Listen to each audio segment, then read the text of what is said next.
Hello everyone, welcome back to Ascension Presents. I'm here with Sister Miriam James Heidland.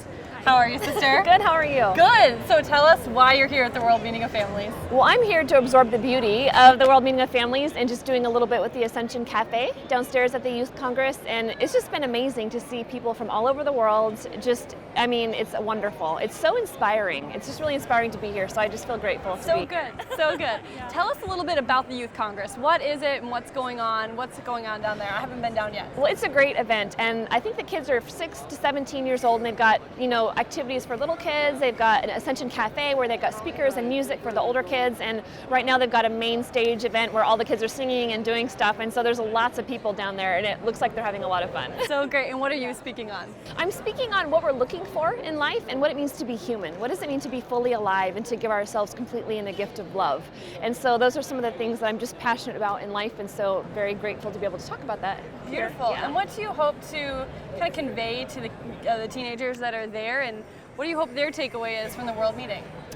Well, there's so many things. I would say if their takeaway from the World Meeting, just that the church is universal, and it's just beautiful to see. Sometimes I think we feel like we're a minority in many ways, and so when you come to events like this and you see that the church is vibrant and alive, and people from all walks of life and all over the world together, it's just really gives your faith a boost. And so it's for them to see that they're part of a great family of history of 2,000 years of beauty, and they're part of it, and that's the takeaway of receiving that gift of beauty and bringing it to their family, to their friends when they go home. And then obviously the culmination with Pope Francis coming. What a unforgettable event. I think that no matter where you are, you'll always remember, oh yeah, I was in Philadelphia when the Pope came. Absolutely. Definitely. And so you're speaking about family. Tell us a little bit, you're a religious sister, tell us about your order, because that's your family of sorts. So tell us what a religious life is like as a family. Yes, so I'm a member of the Society of Our Lady of the Most Holy Trinity, SOLT are our initials, and we were founded in 1958 by Father James Flanagan, and we're a community of priests, sisters, and laity serving together in various dioceses around the world. And so we do whatever work a bishop asks us to do. So he'll invite us into his diocese, and we call it service in areas of deepest apostolic need. And so whatever the bishop needs, we do. And so we have missions all over the world and serving in areas of people from various backgrounds. And I myself live in Corpus Christi, Texas, and so I've lived there for a couple of years, and that's really the seat of our community. So I have a lot of amazing members of my community that live in that diocese. So wonderful. Yeah. And can you give us a little bit, I'm sure it's a long story, but tell us about your vocation and how you knew you wanted to become a sister.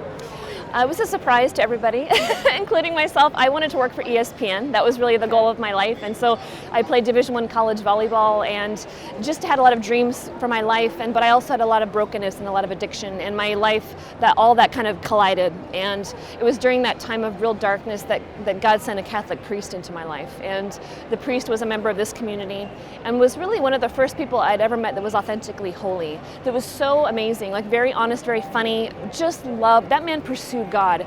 And just looking at how he lived his life, I just remember saying to myself at like 20, and I just was like, I don't know what you've got, but I want that. Because I could see that my own life was so messed up, and I had so much a desire for something more, a longing for something more, but I didn't know what it was.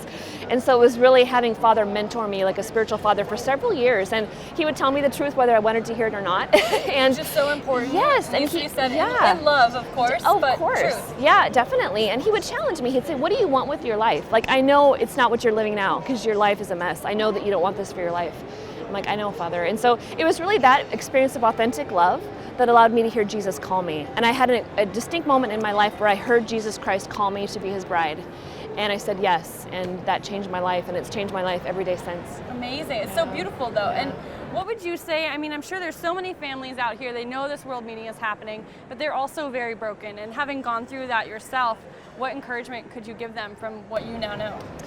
I would say that, the mercy of God he's so kind to us. And so often we're afraid of our brokenness. There's a saying in the 12-step program that we're only as sick as our secrets. And a lot of times families have secrets, people have secrets, and those things that we keep, and we even try to keep it from God, and we say God would never love me. It's kind of it doesn't make sense, but we say that. And so we live this isolated kind of broken life, and we put on this facade that says, I'm fine. No, look, my family's, we've got it all together. We've got a degree from here, and we've got a lot of money. And inside we're just like, if you knew this about me, would you still love me?